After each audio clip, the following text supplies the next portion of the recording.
प्रभु हम भी शरणागत हैं, स्वीकार करो तो जाए।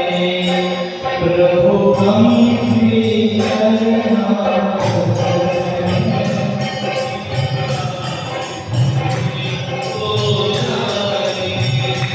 प्रभु हम भी शरणागत हैं, स्वीकार करो तो जाए।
यांना मी प्राचार्य करतो की त्यांनी आजच्या सभेचे अध्यक्ष जे आहेत त्यांचं पुष्पहाराने स्वागत करावं.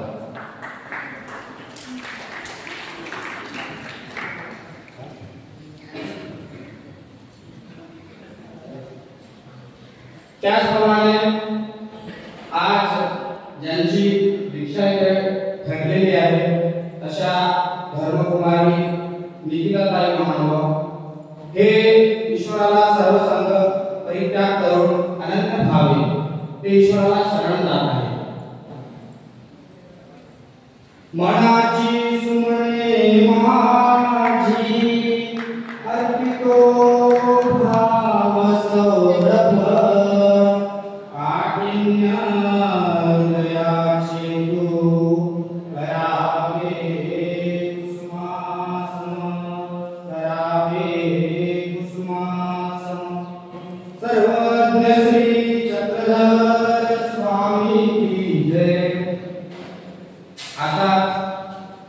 अध्यक्षाचं स्वागत झालेलं आहे.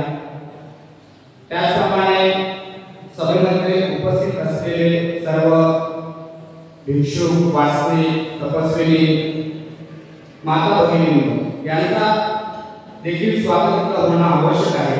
तर त्यांचं स्वागत करण्याकरिता मी धर्मकुमारी रिद्धी महानुभाव यांना प्राचार्य करतो. त्यांनी इथे येऊन शब्दसुमनाने सर्वांचं स्वागत करावं. धर्मकुमारी रिद्धी महानुभाव.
धन्यवाद आहे.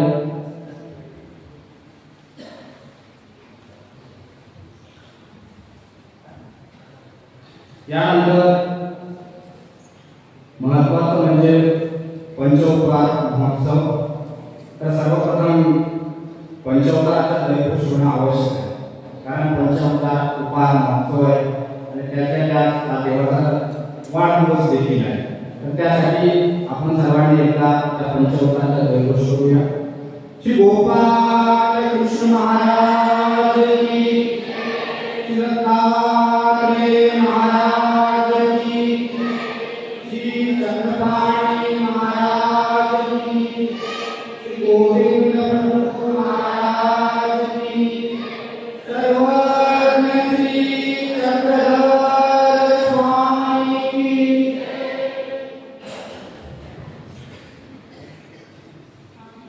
पंचोत्तराचा दिवस झालेला आहे। तर बंधूंनो, आज पंचोत्तर महोत्सव आणि संन्यास दीक्षा। स्वामी महाभट्टाला म्हणतात की मनाची आवडी, चित्ताचे विक्षेपण, बुद्धीचे कौशल्य आणि अहंकाराचे निरसन याचे अनुसरण होईल। हे वाक्य महाभट्टाला स्वामींनी एडिया मार्ग निरूपण केलेलं होतं। ते म्हणतात की खरं जो अनुसरण आहे तो म्हणजे अहंकाराचं निरसन करणे। यक्षाने युधिष्ठिराला प्रश्न विचारला की किम नुहित्वा प्रिय भवे, मनुष्य प्रिय कशाला होत असतो, काय सोडण्याने प्रिय होतो। खरं तर भरपूर काही गोष्टी आपण सोडायला पाहिजे, परंतु युधिष्ठिराला उत्तर दिलं की मान हित्वा प्रिय भवे, मान सोडला की माणूस प्रिय होत असतो। मान म्हणजे काय, तर अभिमान किंवा अहंकार। अहंकार सोडला की मनुष्य हा प्रिय होत असतो। आपण पाहतो की एखादा व्यक्ती रस्त्याने जात असतो, तो व्यक्ती आपल्याकडे दुर्लक्ष करतो, तेव्हा आपल्याला वाटते बघा आपल्याला दुर्लक्ष करतो, पण आपण लगेच त्याच्याविषयी मनामध्ये विचार करायला लागतो आणि त्याच्याविषयी आपल्या मनामध्ये शत्रुत्व करून घेतो एका छोट्याशा चुकीने। पण त्याच्या पुढे जाऊन आपण कधी विचार करत नाही की तो व्यक्ती जो आहे कदाचित कोणा विचारामध्ये असेल, कदाचित कोणा प्रश्नामध्ये असेल, किंवा काहीतरी त्याच्या समस्या असतील, किंवा खरंच आपण त्याचं माझ्याकडे लक्ष नसेल, असं व्यक्ती कधीही विचार करत नाही। कारण तेवढं आपल्याकडे हा जो आपला अहंकार आहे तो इतका गुणवान नाही, तो तेवढा विचार करायला नको। असं म्हणतात की जी बासरी असते, ती बासरी जी आहे ती म्हणतात की पंचमी, सप्तमी, अष्टमी, नवमी आणि दशमी या तिथीला ती काही बडबड नसतात। आता मला माहिती नाही, मी कुठेतरी वाचलं होतं आणि जे कोणी बासरी वाजत असतील किंवा बासरी बनवणारे तज्ञ असतील त्यांना माहित असेल की ह्या तारखेला तिथीला बासरी का बनवत नाही, तर ते म्हणतात की ह्या तिथीला जर बासरी बनवली तर ते पिसते का, तर या तिथीमध्ये नी असते। पंचमी, सप्तमी, अष्टमी, नवमी आणि दशमी याच्यामध्ये नी आहे आणि बासरीमध्ये खऱ्या अर्थाने मोकळीपणा उरतच नाही, ती मोकळी आहे। एक शायर म्हणत असतो कि कहलवाता है जो तू वही मैं कहती हूँ, कहलवाता है जो वही मैं कहती हूँ, मेरी मन की कहो इतनी मेरी औकात है, मेरे मन की कहो इतनी मेरी औकात है। म्हणजे ती बासरी एक म्हणत आहे की तू जे या बासरीतून सुंदर वाचशील, तू या बासरीतून जे काही सूर काढशील ते मला अभिप्रेत आहे, माझं नाही की माझ्यातून काही काढू शकेल म्हणून। खरे आपण बघितलं तर खरीच गोष्ट आहे, सर्व काही परमेश्वर करत असतो, आपला नवतात अहंकार नक्की येतो आणि ते बासरी त्याच्यातून आपल्याला हेच सांगत असते की मनुष्याने अहंकार हा सोडायला पाहिजे। म्हणतात की ऊंचे पानी में टिके नीचे ही ठहराए, कबीर म्हणतात ऊंचे पानी में टिके नीचे ही ठहराए, नीचा हुए सो भर पिए, नीचा हुए सो भर पिए, ऊंचा प्यासा है। जर मनुष्याने थोडं खाली वागलं, खाली अभिमान सोडला, नम्रता त्याने पत्करली, तर काय होतं की पाण्याचा स्वभाव आहे की पाणी हा खालच्या दिशेने वाहत असतो त्याला उतार मिळाला की तो उताराच्या संगतीने जात असतो. म्हणून कवी म्हणतात की ऊंचे पाणी नाही टिके नीचे ही ठहरा, तो पाणी खालीच राहतो. पुढे जाऊन म्हणतात की नीचा होय सो भ्रमिले, जर तुम्ही खाली वाकलं तर तुम्ही पाणी पिऊ शकता, आणि जर तुम्ही म्हटलं की मी माझ्या उंच मानाने जगणार तर प्यासा जाईल, तर जो उंच मानाने जगणारा व्यक्ती आहे तो कसा तहानलेला चालला जातो. म्हणून ह्या शाळेत म्हणा किंवा कबीरदासाने आपल्याला जो महत्त्व सांगितलेलं आहे की मनुष्याने जगत असताना अहंकाराचं निर्जन करणे खूप महत्त्वाचे आहे. आणि या अहंकारामुळे भरपूर लोकांचं नुकसान देखील झालेलं आहे. असं म्हणतात की अति दानात गैरबद्धो अति मानात सुयोधन, लोंढ्या दृष्टी राहून नष्टो अति सर्वत्र बदले. म्हणजे अति दानामुळे बळीराजाचा वय खूप बदल झालेला होता. म्हणजे पाताळाला जावं लागतं. अति मानात सुयोधन आणि अति अहंकार केल्यामुळे दुर्योधनाचा देखील नाश झालेला आहे. आणि लोंढ्या दृष्टी राहून नष्टो, रावण देखील अति केल्यामुळे त्याचे सुद्धा विनाश झालेला आहे. आणि अति सर्वत्र होते, त्यामुळे अति कोणत्याही गोष्टीचं काही उपयोग नाही. म्हणून मनुष्याने आपल्या अहंकाराचा निषेध करणं ही फार महत्त्वाची आहे. कारण असं म्हणतात की आपल्या जर आपण आपल्या प्रथांकडे बघितलं तर आपल्या लग्नाच्या प्रथेमध्ये दिसून येईल की जेव्हा तारा जन्म कलेव असं म्हणलं की वधूवरांमध्ये अंतरपाठासाठी बाजूला होतं, आणि जी वधू असते ती वराला काय करते माळ घालते. म्हणजे वधू त्या वराच्या पुढे वर त्या वधूकडे वाकत असतो, आणि जेव्हा वर हा वधूला माळ घालतो तेव्हा ती पण ती झुकत असते.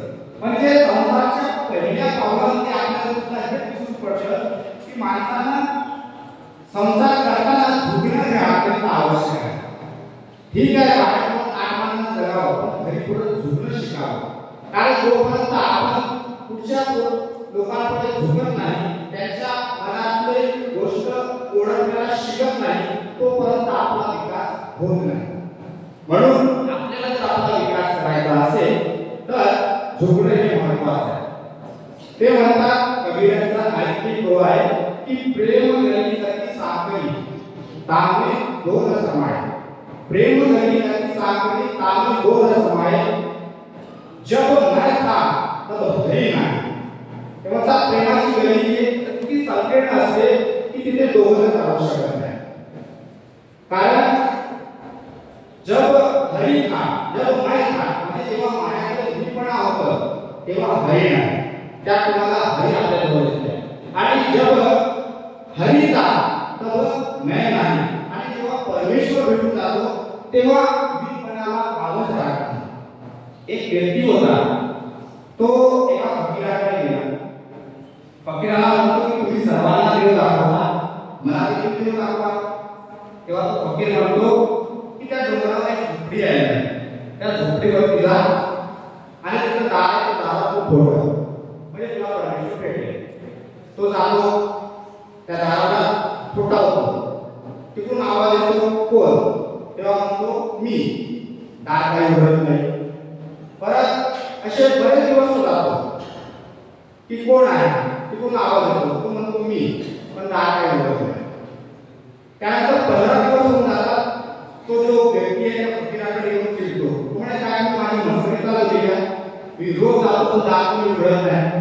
तेव्हा तो फकीर त्या व्यक्तीच्या कानामध्ये म्हणतो आणि कानात सांगून त्याला पाठवतो, आणि नंतर तो त्या झोपडीमध्ये जातो. झोपडीत गेल्यानंतर तो दार उघडतो. तेव्हा म्हणतो कोण?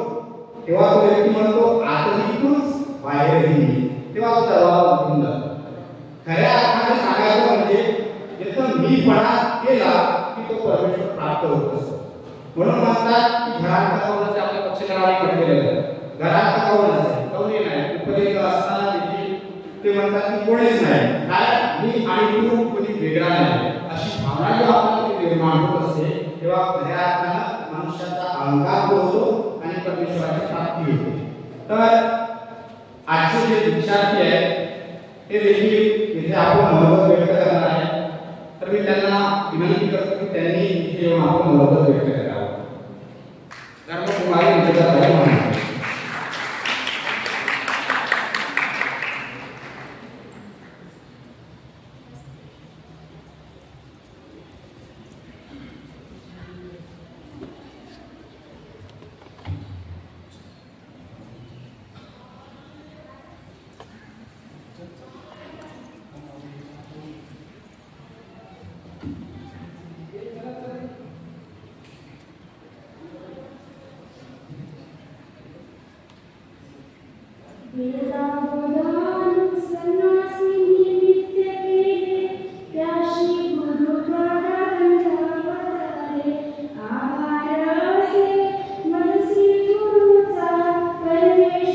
धन्यवाद ताई. आता ज्या क्षणाची आपण आतुरतेने वाट पाहतो तो म्हणजे संन्यास शेवटी हा उत्सव. तर आजच्या दिवशी आहे धर्मकुमारी योगिता मानव ही परमपूज्य परमात्म्याने गुरुवारी मामाजींना नियुक्ती करून दीक्षा घेतात. तर मी दीक्षा मंत्र म्हणण्याकरिता प्राचारण करतो. धर्मकुमारी निशिता ताई मानव यांना मी विनंती करतो की त्यांनी इथे येऊन दीक्षा मंत्र म्हणा.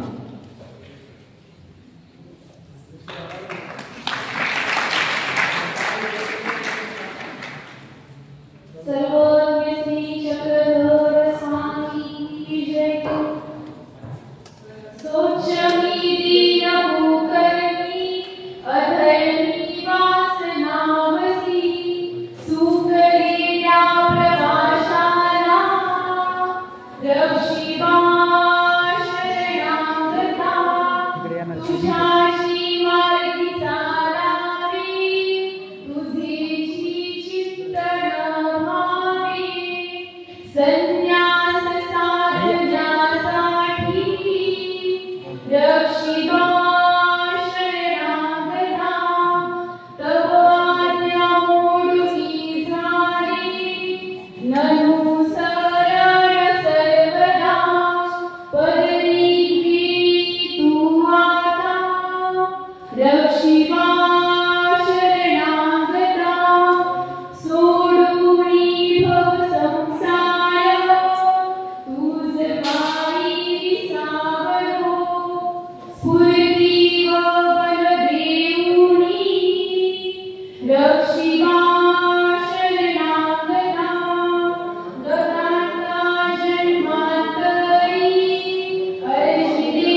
एक व्यक्ती होता, एक राजा होता आणि त्या राजाचा लग्न होता. तर त्या राजाचं वैभव पाहून त्या लग्नाला वाटलं की आपले वैभव असंच असावं. म्हणून त्या राजाला माहित, त्या सेवकाला राजाची काही भेट आवाज होते सगळं माहिती होतं. कारण तो सेवक असतो त्या सेवकाला राजाची प्रत्येक गोष्ट माहिती असते. म्हणून त्याने विचार केला की आपण भेट आवाज घेऊन पराभव जाऊ म्हणजे तो विदेशात झालं पत्ता काढायला लागला आणि तिकडे जाऊन आपण सुद्धा राजा शाहीमध्ये जीवन अर्पण म्हणजे निर्मित करू असं त्या नवकाराला वाटलं. मग त्याने विचार केला, आढावा घेतला परिस्थितीचा. तर त्या महालामध्ये असं व्हायचं की रात्रीच्या 12 वाजता 12 वाजले की जसं पहिले ठोके व्हायचे, 11 वाजले 11 ठोके, 10 वाजले 10 ठोके, त्याप्रमाणे 12 वाजले तर 12 ठोके ते वेळ वाजायचे.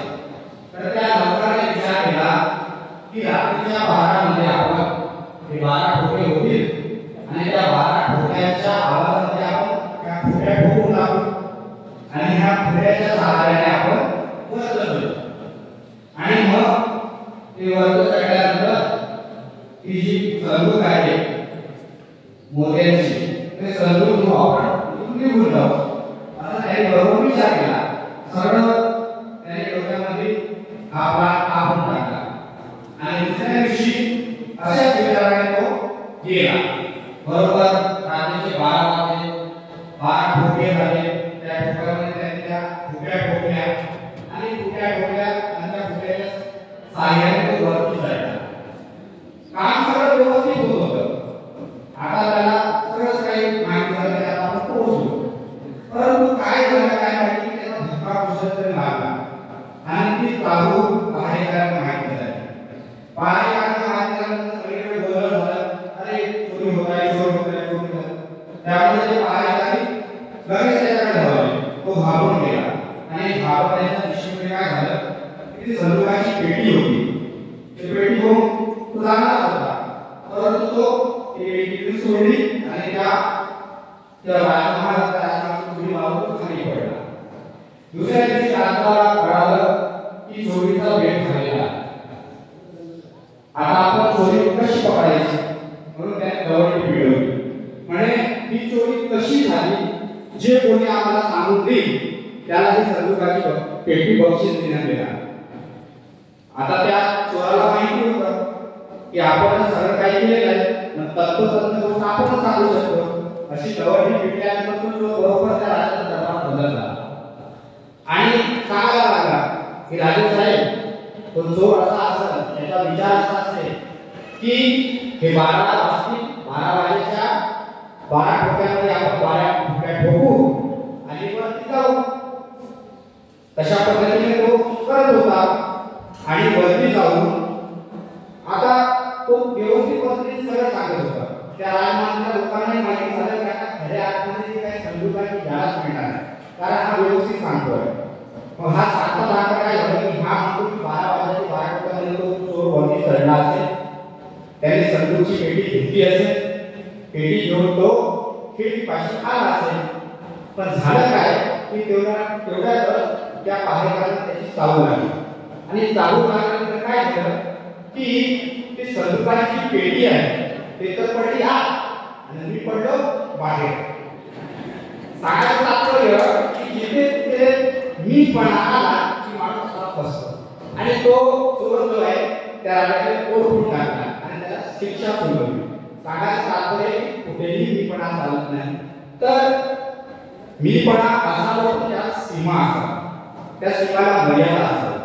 तर आपल्याला जास्त वेळ न घेता आपले जे द्वितीय वक्ते आहेत परमपूज्य परमादरणीय सात्विक दादाजी सातारकर यांना मी विनंती करतो की त्यांनी इथे येऊन आपले वक्तव्य व्यक्त करावे.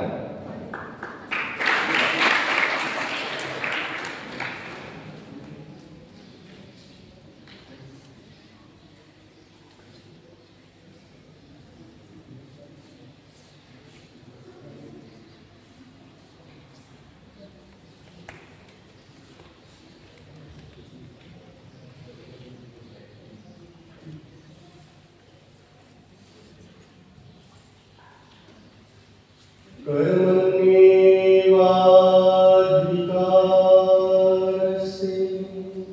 मा फलेषु कदाचन मा कर्मफलेषु मा ते संगोऽस्मकम् श्री गोपाल कृष्ण महाराज की जय। दोन कार्यक्रमाचा एकत्र योग आलेला असं तर त्याला आपण दुग्ध संक्रांत योग म्हणतो, पण आजचा हा दिवस इतका महत्त्वाचा आहे की जवळजवळ 5 कार्यक्रम आजच्या दिवसात आहे। त्यात महत्त्वाचा म्हणजे द्वारकाधीश श्री गोपाल कृष्ण महाराजांचा अवतार दिन। आताच सूत्रसंचालकांनी सांगितलं भारताचा स्वातंत्र्य दिवस आहे, हा दुसरा योग। आणि तिसरं म्हणजे आज जे निकिताताई जे तेही या संसाराच्या यातायातून स्वतंत्र होण्याकरता त्यांनी ज्या आपल्या अनुसरणाचा आज दिवस ठरवलेला आहे तो म्हणजे तिसरा कार्यक्रम आहे। आणि चौथा म्हणजे आज जे अन्नदानाच्या माध्यमाने पंचअवतार महोत्सव निमित्ताने आपण सर्व एकत्रित आहोत, हा चौथा कार्यक्रम आहे। आणि 5वा म्हणजे हिंदू धर्मामध्ये श्रावण मास हा फार महत्त्वाचा मानला गेलेला आहे। या सर्वांचा एकत्र योग आलेला आहे आणि या पंचअमृत उत्सवाच्या निमित्ताने या ज्ञानसभेचे सभाध्यक्ष परमपूजनीय परमादरणीय परमश्रद्धेय प्रातस्मरणीय तुम्हा सर्वांचे हृदयस्थ सर्व उपमेय अलंकृत प्रातस्मरणीय महाराष्ट्राधिकरण श्री गुरुदेव मामाजी, सभेत उपस्थित सर्व ज्येष्ठ श्रेष्ठ संत महंत भिक्षुकवासी माता भगिनी बालगोपाल, आज हा समर्पणाचा दिवस आहे। दोन्हीकडून समर्पण होत आहे।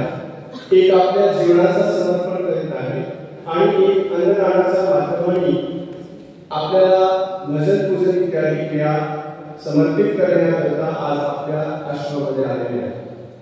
समर्पणामध्ये महत्त्वाची गोष्ट आहे की आपण जी काही वस्तू समर्पित करतो तो आपलं जीवन असो की अथवा अन्नदान असो, दोन्ही समर्पणाचा मागे भाव आणि श्रद्धा ही महत्त्वाची गोष्ट आहे। महत्त्व याचं नाही की आपण त्या पंचोपचाराला उपहाराला पदार्थ किती बनवलेले आहेत, वस्त्र कसे दिलेले आहे, अलंकार कसे समर्पित केलेले आहे। महत्त्व आहे की ते समर्पित करत असताना भाव कसा आहे, कारण परमेश्वराला फक्त भाव प्रिय आहे। पदार्थांनी त्यांना आपण प्रसन्न करू शकत नाही। प्रसंग आहे साधनदाता सर्वज्ञ श्री चक्रधर स्वामींचा निवास श्री क्षेत्र पैठण येत असताना स्वामी गणपत मठामध्ये असताना उपाध्यवास हे नेहमी स्वामींच्या सन्निधानामध्ये येत जात होते। त्यांनी स्वामींच्या ठिकाणी विविध भक्तजनांना विविध प्रकारच्या क्रिया करताना बघितलेलं होतं। कोणी स्वर्ण अलंकाराने पूजन करतो आहे, कोणी रत्नमाळिकांनी पूजन करतो आहे, कोणी उपहारामध्ये उत्तम पदार्थ परमेश्वराला समर्पित करत आहे। त्यांच्याही मनात एक दिवस असा भाव आला की मी निष्कांच नाही, माझ्याकडे काहीच नाही, पण माझी इच्छा आहे की मी काहीतरी परमेश्वराला समर्पण करावं। कारण त्याची जी प्रथम भेट होती त्या प्रथम भेटीमध्ये सुद्धा त्यांनी पैसाकडून पुष्प घेतलेले आहे, पुष्प सुद्धा त्यांच्याकडे नाही आणि त्या पुष्पाच्या पाकळ्या करून त्यांनी स्वामींच्या अष्टांगावर समर्पित केले। आणि त्या प्रसंगी स्वामी म्हणतात की जीव जीव अर्चन घडे पण ईश्वर अर्चन दे कधीची न घडे। बाईसांनी सांगितलं बाबा घडवतील तरी घडे, आपण जर घडवलं तर अवश्य घडू शकतो। म्हणून बापेवासाच्या मनामध्ये ती प्राप्ती होती की आपण स्वामींच्या ठिकाणी कधीच काहीच क्रिया केली नाही। म्हणून एक दिवस कटक देवगिरीला तिथे ती राणी ब्राह्मणाला गोदान इत्यादी देत होत्या। त्या निमित्ताने ते आपल्याला दान मिळेल आणि त्या दानातून मिळालेल्या द्रव्यांनी आपण स्वामींच्या ठिकाणी काहीतरी समर्पण करू या उद्देशाने ते बलेग्रामवरून निघाले आणि कटक देवगिरीला गेले। पण भाग्य सोबत कधी साथ देईलच असं नाही। त्या दिवशी अनावधानाने दान देण्याची प्रक्रिया होती ती बंद होती। ते एकदम उदास झाले की माझ्याकडे तर नाहीच, परंतु माझा प्रयत्न सुद्धा विफल झाला. म्हणून ते उदास मनाने परत पैठणला आले. पैठणला आले तिथे काही बळीजारे उतरलेले होते आणि त्यांच्या त्या चण्याच्या ज्या गोण्या होत्या त्या पाण्याने भिजलेल्या होत्या. त्या वाळण्याकरता त्यांनी त्याचा एक राशी भीत केलेला होता. तिथे जाऊन त्यांनी स्वस्ती वचन म्हटले, म्हणजे आशीर्वादावर काही शब्द बोलले. आणि त्या बळीजारे म्हणजे मसाला विक्रेते म्हणा किंवा काही धान्य त्याचे व्यापारी, त्यांनी त्यांना आदर म्हणून चणे दिले आणि ते त्यांनी आपल्या घोंगड्यामध्ये गाठोडा बांधून ते पुढे निघाले. पुढे तिथे चाटे आलेले होते, म्हणजे कापड विकलेले, ते रोट्या भाजत होते. आणि तिथे जाऊन त्यांनी पात्रवासाने त्यांना स्वस्ती वचन म्हटले आणि त्या स्वस्ती वचनाच्या माध्यमाने त्या चाट्याने त्यांना एक रोटी दिली आणि सोबत एक अडिका दिला. अडिका म्हणजे नाणं. आणि ते घेऊन तेला लागलेले पैसे दिले होते ते बाजारात गेले. स्वामींकडे त्यांनी एक पुष्पहार घेतला, तांदूळ विडा घेतला आणि गणपत मठाकडे त्यांनी वाटचाल ठरवली. रस्त्यात जाताना मनामध्ये विचार सुरू झाले की आपण स्वामींकडे काय घेऊन चालू. जसे सुधामा त्यांचे मनामध्ये आलं की आपण द्वारकाधीशांकरता कोणी हे काही वस्तू, म्हणून त्यांनी जसे त्या लाजेमुळे श्रीकृष्ण महाराजांना दिले नाही, तसंच पादवासी गणपत मठाच्या दरवाजापर्यंत पोहोचले. विचार परिवर्तन झाले. तो आणलेला जो गठरा होता त्या चण्याचा, तो ते घोंगडे आणि ती चपाती इथेच ठेवली आणि स्वामींच्या जवळ गेले. दंडवत घातले, चरणावर वंदन केलं, पुष्पमाळ समर्पित केली आणि तो तांदूळ विडा स्वामींच्या चरणाजवळ ठेवलं आणि जवळ बसले. सर्वज्ञ आहे, काही सांगायची गरज नाही. स्वामी म्हणतात, बटिका बाहेर काय केले, तुम्ही बाहेर काय घेऊन आले. ते म्हणजे तिची काहीच नाही. स्वामी बाई पहा, बटिके काही केलेली असेल, बाहेर काय घेऊन आला हा पोरगा. बाईचा गेल्या ते घोंगडे आणले, स्वामींच्या जवळ घेऊन ती घोंगडे जेव्हा उघडले आणि त्याच्यामध्ये चणे आणि रोटी पाहिली. ती रोटी पाहिल्यानंतर स्वामी म्हणला, मां ऐसी रोटी काय असेल त्या रोटीमध्ये, तुपाची होती काही फार उत्तम होती असंही नाही. म्हणजे त्या रोटी करता स्वामींनी एका प्रेमी भक्ताला त्या पाहण्याकरता पाठवावं. म्हणजे त्या रोटीमध्ये काय असेल, त्या रोटीत काहीच नाही. त्या रोटीच्या मागे जी पातेवासाची श्रद्धा होती, जी भावना, जे भाव आहे, की स्वामीच्या ठिकाणी माझं काहीच समर्पित झालं नाही. मी स्वामीच्या ठिकाणी आजपर्यंत काहीच भजन पूजन क्रिया करू शकलो नाही. ती रोटी पाहिल्यानंतर स्वामींनी पालवांना बोलवले आणि बाईसाठी त्या रोटीवरचा मोह भाग काढून स्वामींना समर्पित केलं आणि सर्व भक्तजनांना दिलं. त्याप्रसंगी स्वामी म्हणतात, कवडाचे काही आणि याचे एक. त्या प्रसंगी स्वामींनी द्वारकाधीशाची गोष्ट सांगितली. श्रीकृष्ण महाराजांचे विद्वान आणि भक्त जनक राजा हे मिथिलेमध्ये होते. एक दिवस श्रीकृष्ण महाराज यादवासहित मिथिला नगरीला गेले आणि श्रीकृष्ण महाराज येत आहे असा निरोप मिळाल्यानंतर त्या जनक राजांनी श्रीकृष्ण महाराजांचा स्वागत कसे राजाने राजाचं स्वागत करावं त्या पद्धतीने त्यांनी सर्व नगर शृंगारलं आणि मुख्य द्वारावर ते स्वतः गेले. कारण श्रीकृष्ण महाराज फक्त त्यांच्याकरता राजाच नव्हते, तर त्यांचे ते अधिष्ठान स्थान होते, ज्यांची उपासना करायची, ज्यांचे स्मरण करायचे. आणि त्यांना स्वतः जाऊन ते स्वागत करून घेऊन आले आणि राजसभेमध्ये आपल्या सिंहासनावर बसवलं. सिंहासनावर श्रीकृष्ण महाराज आणि यादव सरदार बाकी सर्व सभेत बसले. जनक राजांना वाटलं की आज आपण आपल्या हाताने काहीतरी श्रीकृष्ण महाराजांना भोजन तयार करून समर्पित करावं. म्हणून ते स्वयंपाकघरात गेले. तेवढ्यात तिकडे गावात प्रसंग घडला की ईश्वरदेव नावाचे ब्राह्मण आहे. सुधामासारखी स्थिती आहे, भिक्षा मागून म्हणजे त्यांच्या जीवनाचा निर्वाह करत आहे. आजची जी भिक्षा आली त्याच्याशिवाय घरात दुसऱ्या टायमाला खायला काही नाही. वस्त्र फाटलेले आहे, झोपडी आहे घरी. त्यांनी विचार केला की मी श्रीकृष्ण महाराजांना जाऊन जर मी बोलावले तर काय माझ्या घरी श्रीकृष्ण महाराज येतील. हिम्मत करून ते महाराज गेले. द्वारपालांना सांगितलं मला श्रीकृष्ण महाराजांना भेटायचं आहे.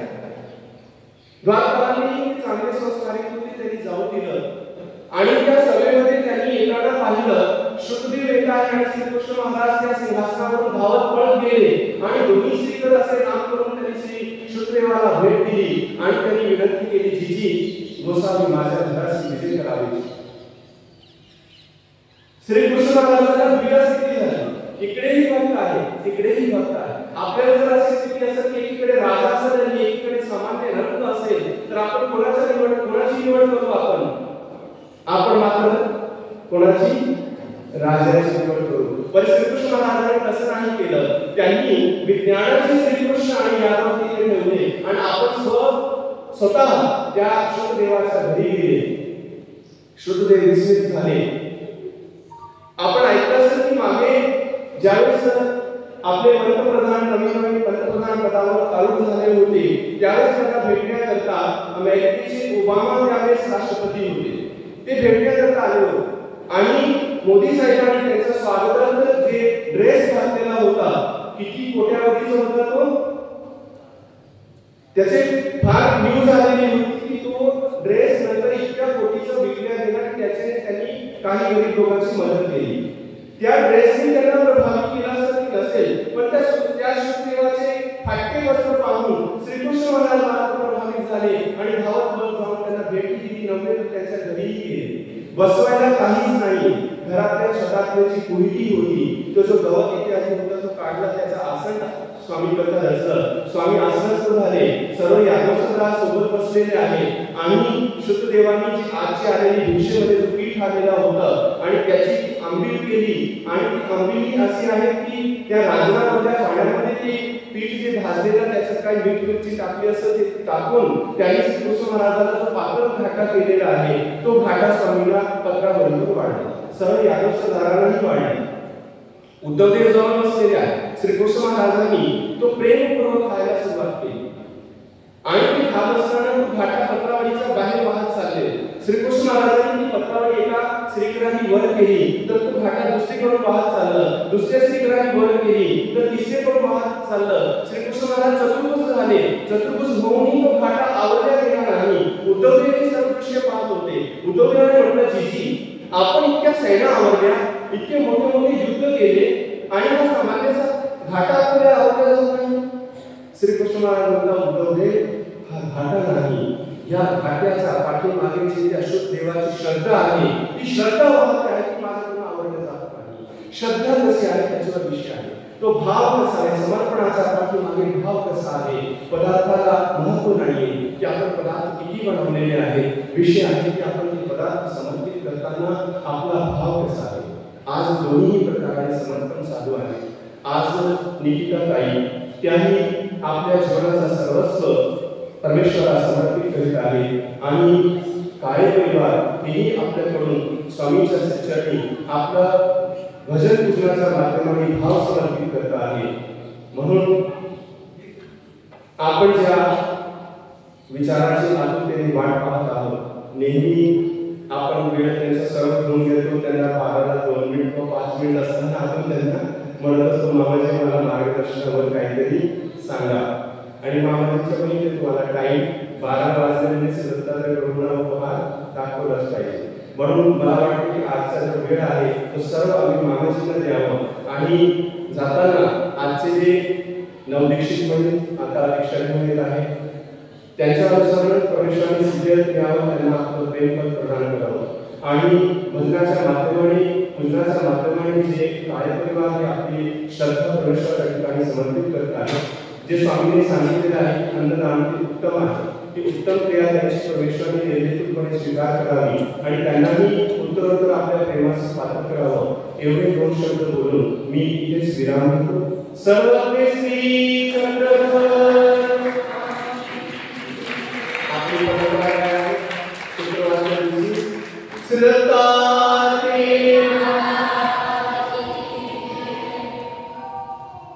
धन्यवाद.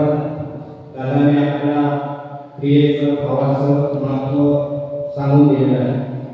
एक म्हटलेलं आहे की दुर्योधन का नेवा त्यागो, दुर्योधन का नेवा त्यागो, सागर दुर्धर खाई रे सबसे ऊंची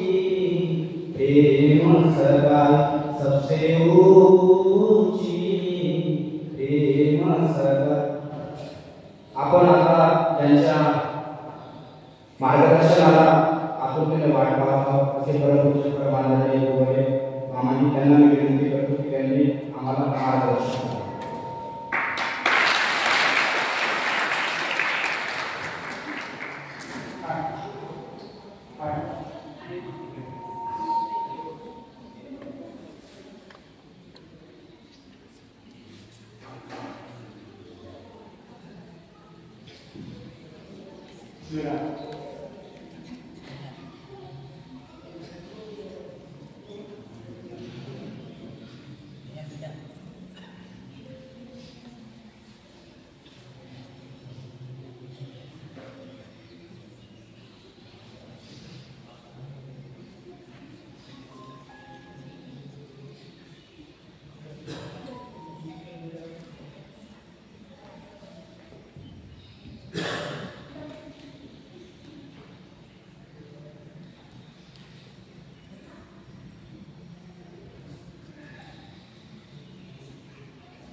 ठीक आहे, मी जास्त बोलणार नाही. वेळेचं भाग्य तर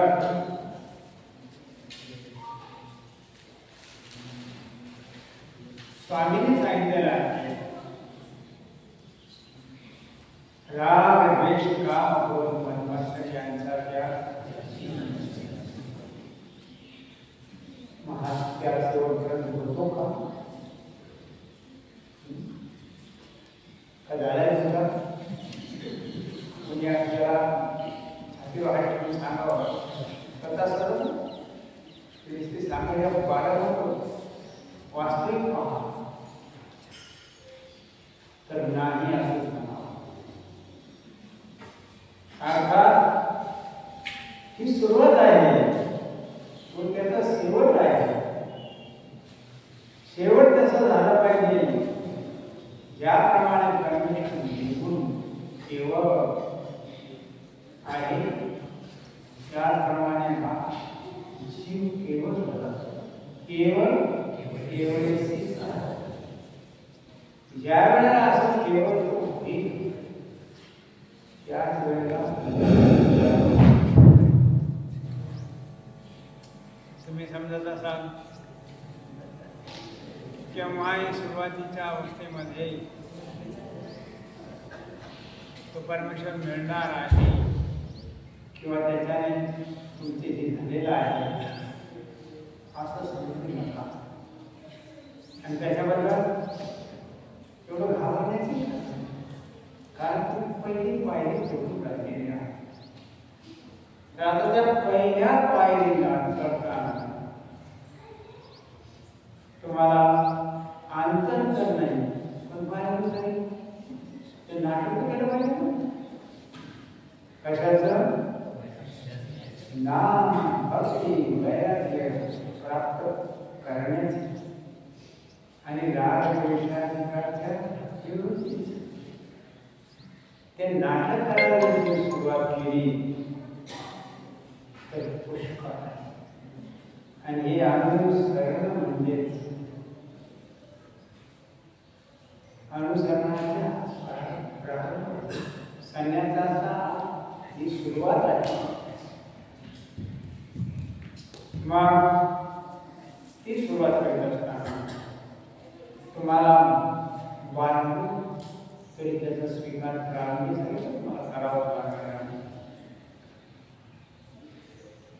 जसे आता संन्यास घेतला, संन्यास घेतल्यानंतर त्यानुसार पाहिजे वागायला पाहिजे.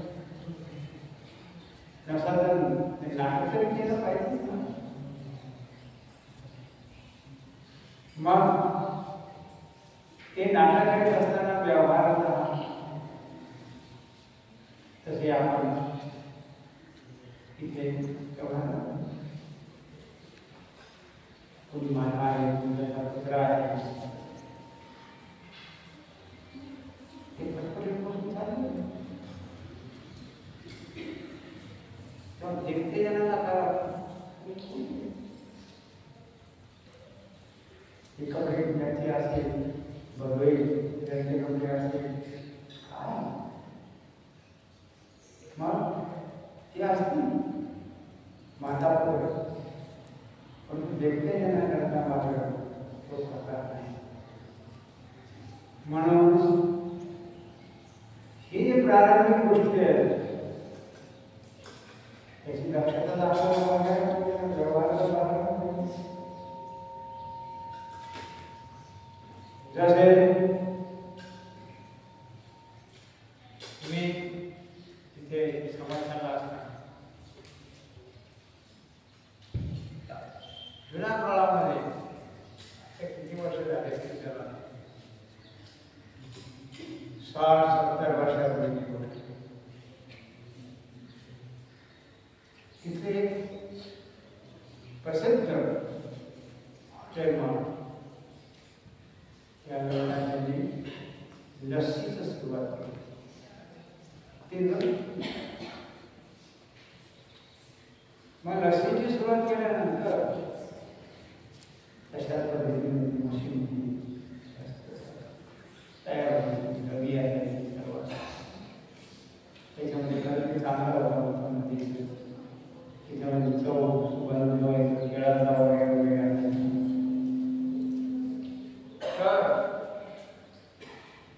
एक आपले सर्व त्या परिसरात आणि ओळखीचे त्यामुळं उन्हाळ्याच्या टायमाला सदा मला विचार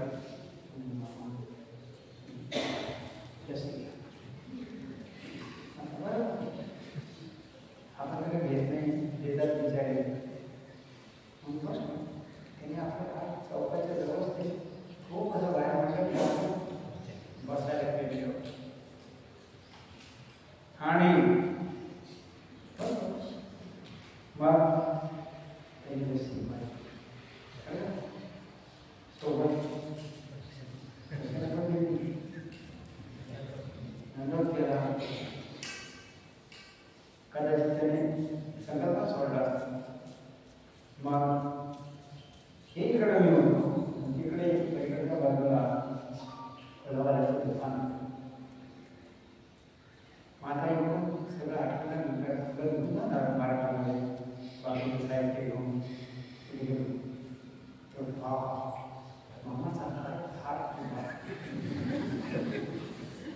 लस्सी पित होते. त्या टायमाला त्या लस्सीच्या ग्लासाची किंमत आताच्या काही पटीने होती. लोकांच्या पटीच्या बाहेर असलेल्या असते. लस्सी पित होते. मग तू लक्ष दिलं म्हणतो तिथं त्यांनी मला असे लक्ष दिलं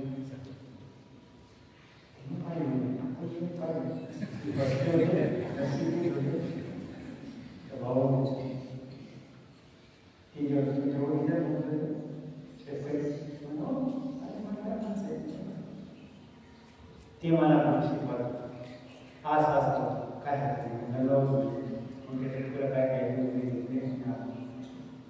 तेव्हापासून संकल्प करून टाकला की कुठेच खायचं द्यायचं नाही.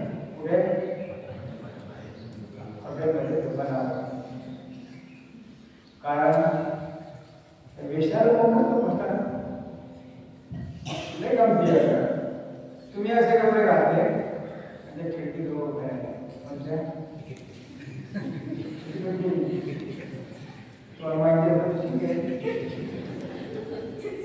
काढायला कोणते रेल्वेचं नाही कोणत्या काळात नाही तसेच जवळ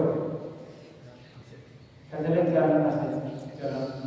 आता कसं दिसत नाव तर संन्यासी देवीची सोबत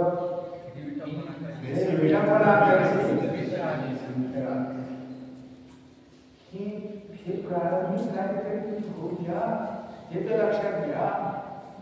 काय तुम्ही करतात, कुठं करतात, कसं करतात, तुम्ही तो सगळं मार्ग गेले आपले सोबत कोणी गेले घेऊन गेले काय समजते कोण आहे काय आहे कसे त्यांच्या त्या संसार विकाराला त्या विकल्पाला आपण कार्यक्रम होतो ना. म्हणून याच्याकरता तुम्हाला प्रारंभिक माहिती नाही. जास्त फलामध्ये तुम्हाला भोगामध्ये सांगत नसते. निदान कमीत कमी नाटक तरी स्मरण करतात. निदान काही भोग काही लोक हरले त्याला वाटलं पाहिजे तू स्मरण असते तुमच्या लोक हरतात गोळ्या होतात मध्ये मध्ये बदलतात दिसत राहत. आता ते नाटक असं पण काही असं तुम्हाला सांगितलं त्याचा सुद्धा 40 वर्षाने एक मुलगा मिळाला भेटलो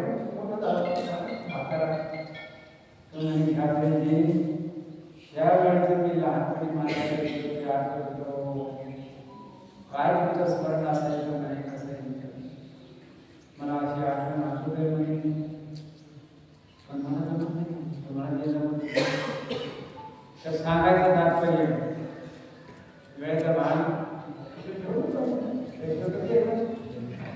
मग तेव्हापासून ते बाहेर खाण्यापिणं सोडलं. पण असं कधी कधी लोक येतोच फारच अवघड एकदा राहुरीला सोबत संपर्क असतं पंचगोवा आणि ते माझं तर तेवढं वास्तविक झालेलं होतं. पंचगोवा सोय लावलेली होती आणि यांचं काय झालं होतं ते काम करायचं होतं काही मार्गाचे गाड्या दुसरी वगैरे. त्यामुळे मग ते आलो स्टँडवर जायला लागलो तिथं लगेच बाहेरच्या बाजूला दुकान हातगाडी लागली. ते म्हणे बाबा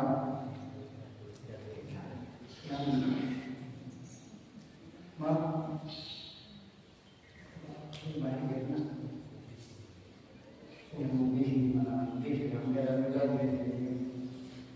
मग सांगायला तुम्ही काय म्हणता माझ्या काम ते घेऊन गेले बराबर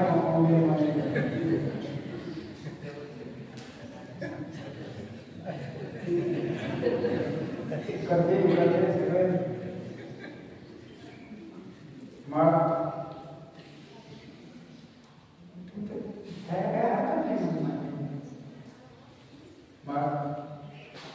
म्हटलं भाऊ माझं काय करायचं दिसतात ना ते साधन सकाळपासून जेवण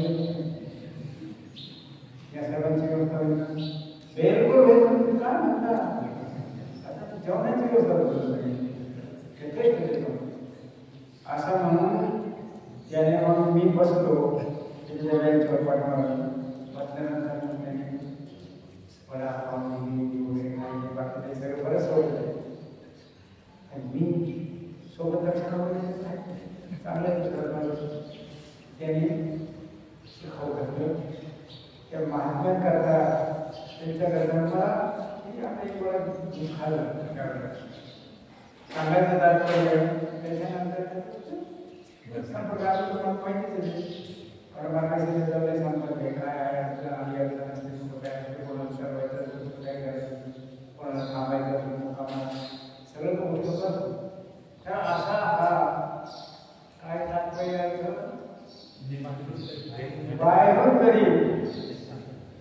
तुम्ही केलं पाहिजे, नाटक केलं पाहिजे. तुम्हाला कसं कळू येईल उपाट दाखवताना किंवा उपाट करणाऱ्याला तुम्ही नाटक तेव्हा स्वीकार करा. मी असा पदे वाक्य आहे म्हणजे आहे सर्व जन्मात तिकडे घातलेले तेवढं तरी तेव्हा मला स्वीकार करा असं सुरू केलं पाहिजे. आता पहिले तर हे आहे आता पसायला म्हणणार आहे आणि पसायला नंतर आस्त्या सांगणार आहे. दीक्षार्थीचं नामकरण येत आहे. तुम्हाला आता कदाचित माहिती असेल की नसेल. नीक म्हणजे चांगले, त्याच्यापासून वेगवेगळे तयार होतात म्हणून त्या विशेषण लावते लावले अतिशय चांगले असा आहे. जसं निकी निकी निका शब्द होतो ना ते निकी ते त्याचा भाव झाला निकीला चांगले असलेले अशा प्रकारचं नाव आहे.